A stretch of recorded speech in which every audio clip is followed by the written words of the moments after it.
Dito na ako ngayon sa Central Station. Papuntang dito. Puntang New Brunswick. So train lang yung sasakyan ko papuntang New Brunswick. Kasama ko yung mga tita ko, yung sumuporta sa akin dito sa Quebec.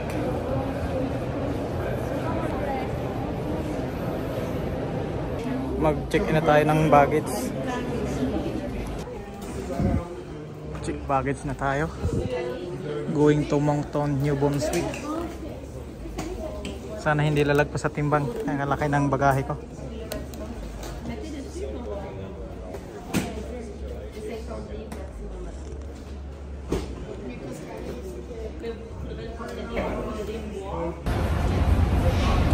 Andito na ako sa train. Ito na yung sasakyan ko.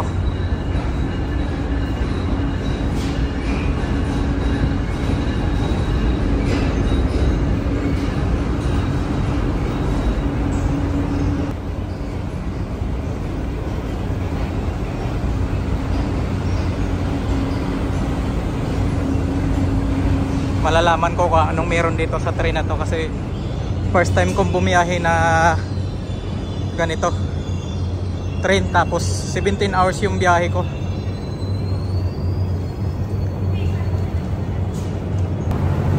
Ang haba pala.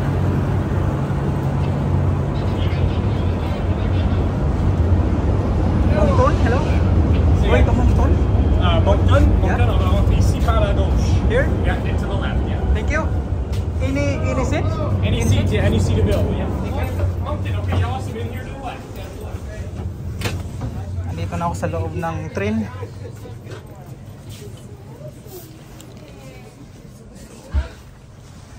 Going to Moncton? You guys are going to Moncton? Oh, you're going to Moncton. Okay. Moncton as well? I thought you were part of the group that's going to Amherst. Okay.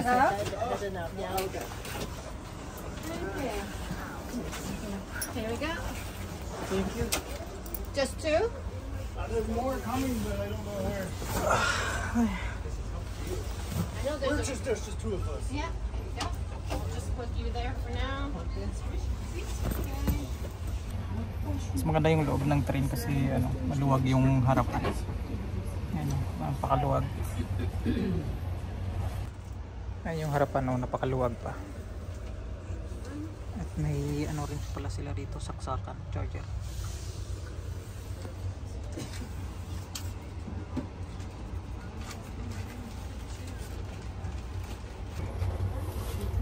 Mahaba pa yung biyahe ko, 17 hours. Ang alis ko dito ay alas 7 ng gabi at makarating ako dun sa Moncton alauna ng hapon. Mag-eroplano sana ako kaso ang mahal pala ng eroplano galing dito sa Quebec, galing dito sa Montreal going to Moncton, kaya pinili ko na lang mag-train at para rin ma-experience ko na rin mag-train kasi tinignan ko sa mga nagbablog about dito sa BRL, okay din naman. Sabi ko subukan ko nga at medyo mura lang din naman yung ticket. Bali lang yung pamasahe ko dito, 223 kasama na yung tax, pero walang libreng pagkain dito. Kung gusto mong kumain dito babayaran, pero ang mahalaga ngayon ay makarating ako ng ligtas at makapag-umpisa na ulit ng trabaho. Salamat sa mga tita ko na sumuporta sa akin dito sa Montreal. Sila yung nagpatuloy sa akin nung umalis ako sa Quebec. Napaka-supportive ng mga tita ko na nandito sa Montreal. Kaya kahit pa paano nakasurvive. Maganda sana magtrabaho dito sa Montreal kasi medyo mura yung bilihin dito kumpara doon sa dati kong tiniran sa Saint Marie sa Quebec. At meron sanang nag-hire sa akin dito, rin transport, pero mas pinili ko pa rin sa New Brunswick kasi nga may nomination ako doon to PR na. So malaking bagay kasi yun. Baka sa loob ng 6 na buwan mapi-PR na ako, depende sa pag-process ng mga documents. Kaya abang na lang sa mga susunod na ano mangyayari sa buhay Canada. Bali nakapag-submit na ako ng mga documents to PR. At nagbayad na rin ako ng consultant para mas mabilis. Medyo kamahalan pero at least iwas stress na rin. Sana sa loob ng 6 na buwan ay ma-PR para kahit saan mapunta, kahit saan magtrabaho ay tuloy-tuloy na, hindi na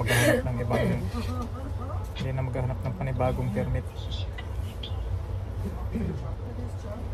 Kaya lang naman ako medyo natagalan makapagtrabaho kasi yung permit ko ay close. Kaya nag-apply ulit ako ng permit para sa panibagong employer. So yun nga, nito lang dumating naman yung permit ko. Kaya ito, biglaan din yung alis ko sa papuntang New Brunswick. At sa Monday na yung start ko, sa May 13. So Friday ngayon, darating ako doon ng Sabado. Makapagpahinga pa ako ng linggo niyan. At mamili pa ako ng mga gamit siguro pagdating doon. At sa Lunes, sabak na kagad sa trabaho. So yun lang, abangan nyo yung pagdating ko doon sa Moncton. At sana'y maging matiwasay yung biyahe namin ito. Larga na kami. Alas 7 na.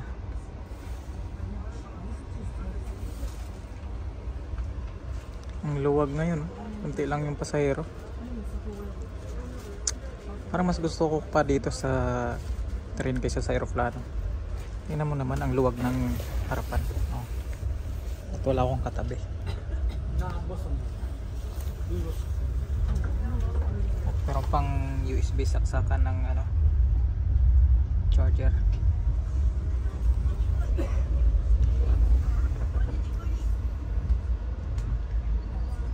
Kunti lang yung pasahero going to Moncton.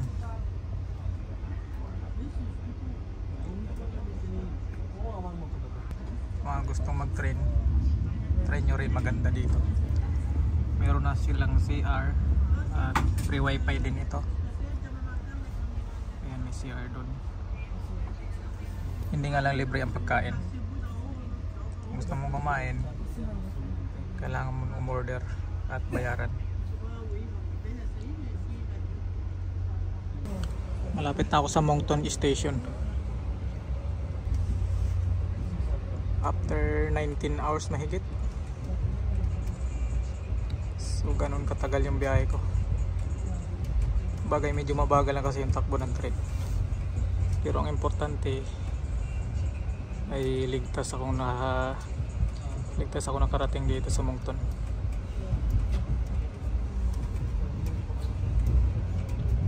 Halos gubat naman yung mga nadaanan ko. Ilan lang yung bahay dito.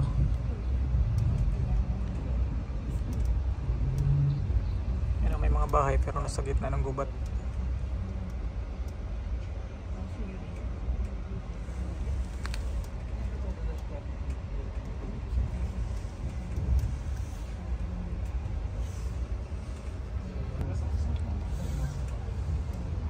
Dito yung maraming bahay.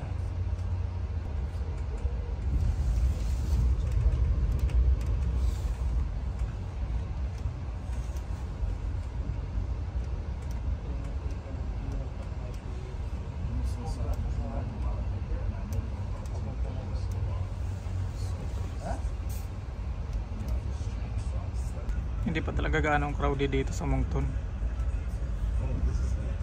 Kunti pa lang yung mga bahay nandito, mas maraming gubat.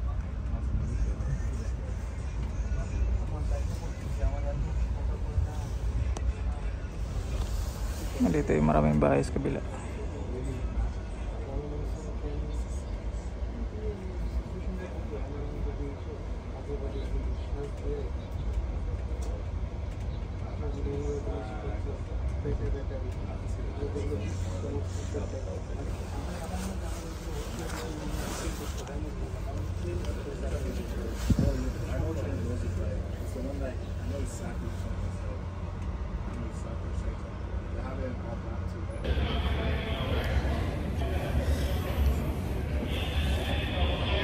Okay, nandito na ako sa train station sa Moncton. Antay ko lang yung luggage ko. Ayan, antayin ko lang lumabas dyan yung check baggage ko.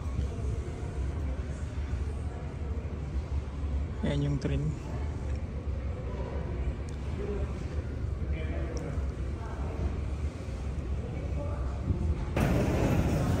Ayan, na-pick up ko na yung bagahe ko. Pinakaunang lumabas.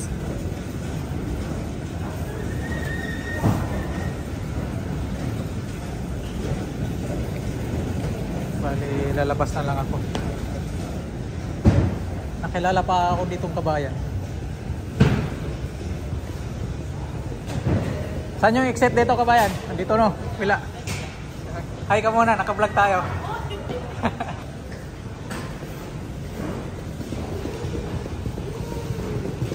Exit na tayo.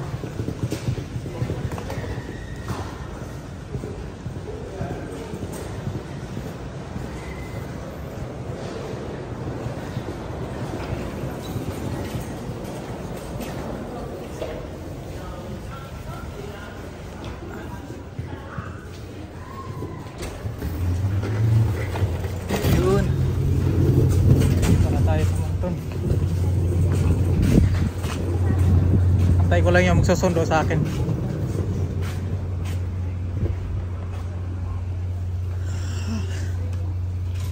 Thanks God at ligtas naman tayong nakarating dito sa Moncton. Yung mga taxi nila dito. So antay lang tayo dito. Nandito na ako sa waiting area. Antayin ko lang yung magsusundo sa akin.